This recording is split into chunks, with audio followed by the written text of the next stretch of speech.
نقطه مشترک نگاه ما و مردم پاکستان این است که هر دو مدافع ملت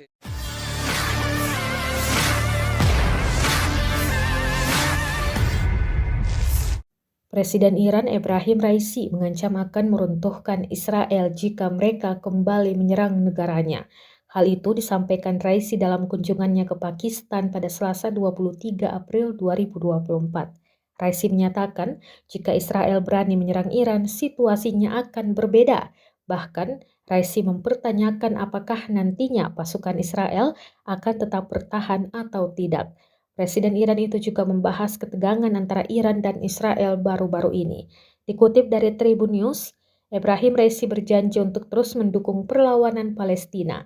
Dia juga mengecam Amerika Serikat dan negara-negara Barat sebagai pelanggar hak asasi manusia terbesar.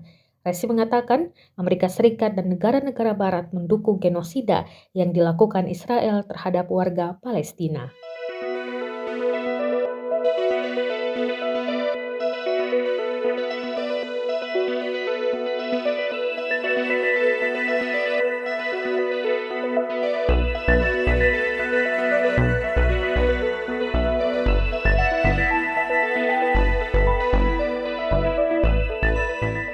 Download Tribun X sekarang, menghadirkan lokal menjadi Indonesia.